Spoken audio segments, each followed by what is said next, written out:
poem follows, well, it charts, kind of maps out human advancement, but in a really unique way. Yeah. I mean, this isn't just like a dry historical account. It's got these metaphors, these really cool images Okay. to get you thinking about the ideas.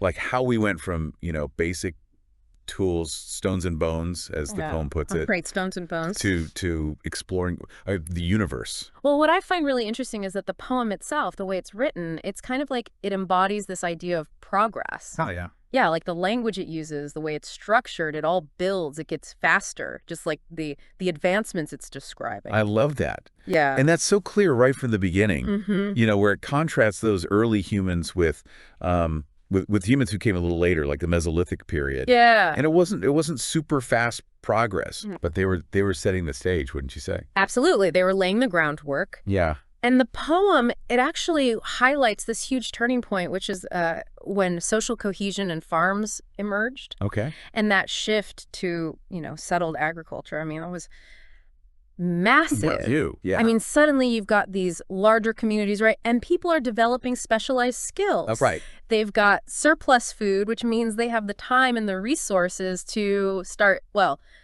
tinkering. Experimenting, innovating, yeah. Okay, so we've got this foundation, right? We've got these early humans. We've got the rise of agriculture.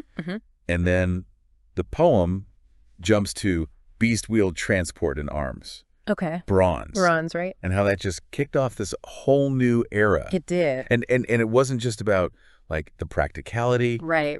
Better tools and weapons. Exactly. The poem actually talks about art. Yeah, it mentions a blossoming of art. I mean, think about it. Bronze, it wasn't just a new material. It was a catalyst for creativity. Oh, interesting. Yeah, we went from simple folklore, storytelling around the fire, right, to much more sophisticated forms of expression, all because of this new metal. That's fascinating. Yeah. And then it feels like things really start to accelerate. They do. And there's this image that the poem uses. I don't know if you noticed it. It's an inverted pyramid. Oh, yes. To represent the growth of knowledge. Yeah. What did you think of that? I thought it was so brilliant. It's such a powerful visual. Yeah. You've got that wide base of the pyramid representing that long, slow stretch of early human history. Right. But then as you move up the pyramid, the sides, they start to converge. Come together. Yeah. It's like it's symbolizing how the discoveries, they're stacking on top of each other. Oh, interesting. Happening faster and faster and faster as we reach the present. Yeah. Yeah. And we all know this isn't slowing down. I mean, if anything, it's speeding up. Oh, absolutely. And the poem actually calls out some specific innovations. Okay. Like capturing glass, electricity, and copper. I mean, those sound simple, but they were absolutely fundamental. Oh, yeah. Think about it. Think about the impact.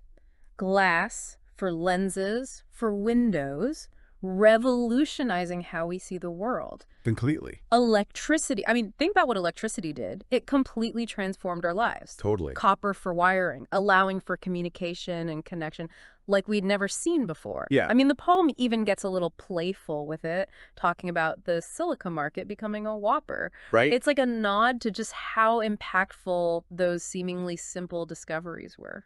It's amazing to think about, right, how those discoveries, I mean, I'm sure they seemed like just little steps at the time, but they were actually these monumental leaps forward. They really were. But the poem does acknowledge that it took time, to build up that kind of momentum. Yeah, it does. It wasn't all, instant, was it? Right, exactly. It highlights how knowledge, it accumulates gradually, right? Each generation, it builds on the work of those who came before.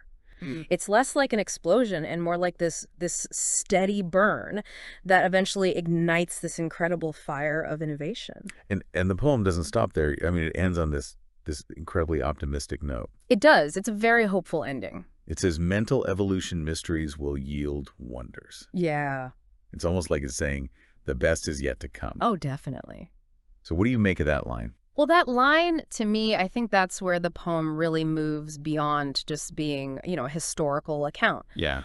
I see it as a call to action almost. Oh, wow. An invitation to really think about these mysteries of human consciousness, that untapped potential that we all have within us. What wonders are out there just waiting to be discovered as we learn more about our own minds. So thinking back on this whole poem, it's clear that progress, human progress, it's exponential. Absolutely. It builds on itself in ways that, I mean, we can't even predict. Right. And discoveries, they're all connected, right? Yeah. They ripple outward across fields, across generations. Totally, yeah. And maybe most importantly, it feels like, well, human potential, it's boundless, isn't it? I think so.